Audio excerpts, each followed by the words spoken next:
Okay, we are back and we're continuing talking about blood pressure. Terms to learn: systolic is the top number in the blood pressure reading, and that is when the heart is contracting. And diastolic is the bottom number, and that is when the heart is relaxed. It always helped me to remember that diastolic is down, so it's the bottom number. Hypertension is when blood pressure is above normal limits. So high blood pressure is hypertension. Low blood pressure is hypotension.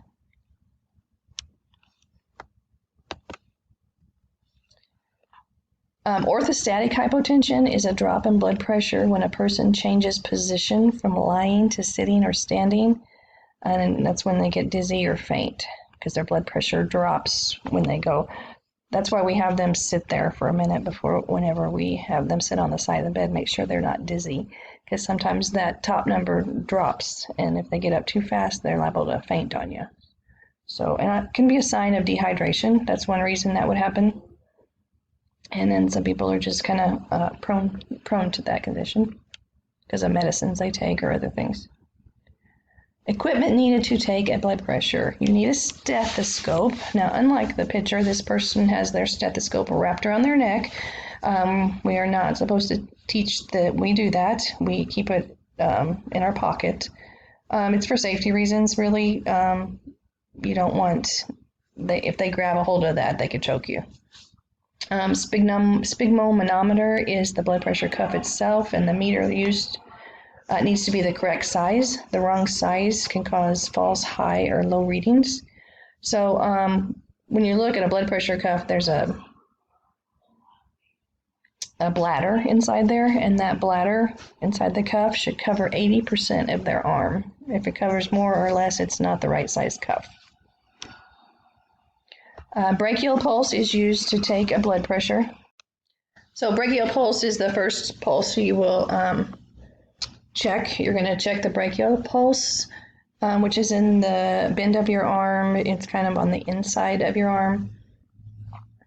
You need to find the brachial pulse so that you know where to place the bell of the stethoscope for the blood pressure, and you also know there's an arrow on most cuffs, and that arrow should be pointing to the brachial pulse. There are guidelines for one-step and two-step method in your text. Page 236, that's something that I hate that we're not in class, that I can go over that with you, but we will get it when we're back in clinicals. You need to learn both methods. When you get in the work setting, you're going to most often see the one-step, but you need to know how to do a two-step as well. And with a two-step, the difference being you're going to start with, you'll take you'll use a radial and a brachial pulse.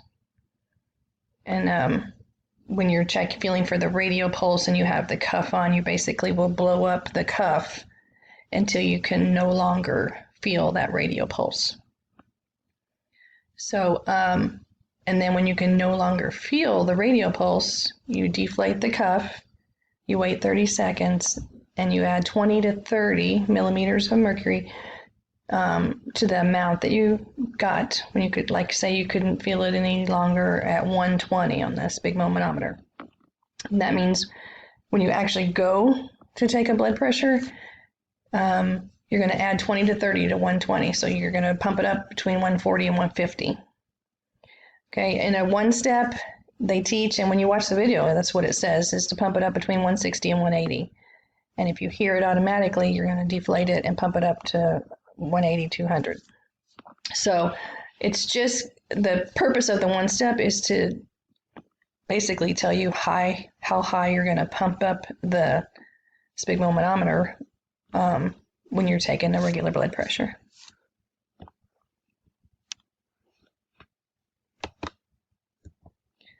You do not use the arm to take blood pressure if they have an IV in that arm. Obviously, if they've had even a partial amputation, if it's just their fingers, you're still not going to do a blood pressure in that arm. If they've got a cast on that arm, if they have a burn or an injury, Dialysis patients will have a shunt. They could have a shunt in their arm. It's called an AV shunt. Or if they have hemiplegia, where they've had a stroke and they're paralyzed on one side, you wouldn't take it on the weak side.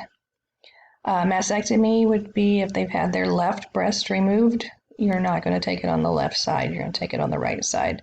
And in a hospital setting, they're usually marked some way. They either have an armband, a certain color armband, or up above the head, it'll say no blood pressure, right arm, left arm, that kind of thing. But nursing home and long-term care, that's something you would just have to be told, and you don't know that. They don't necessarily post those kind of things.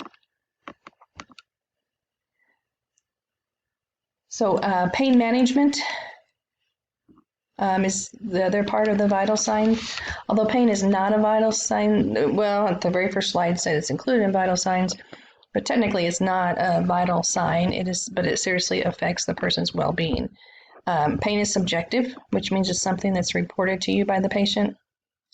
And vital signs are objective because you have to have a number to it. It's something you can see, feel, hear, that kind of thing. Pain is a personal experience, therefore it's different for each person. A nurse aide plays a significant role in pain monitoring, management, and prevention. Care plans are often based and developed using the nurse assistant's observations and reports. Then it's not enough to just go tell your nurse, they're having pain. She's probably going to respond and say, I need you to get the answer to these questions. So the questions you would ask, and usually you would want to use the resident's own words, how they describe it. But you need to say, where is the pain? When did it start? How long does it last? Minutes, seconds, how often? How severe is the pain?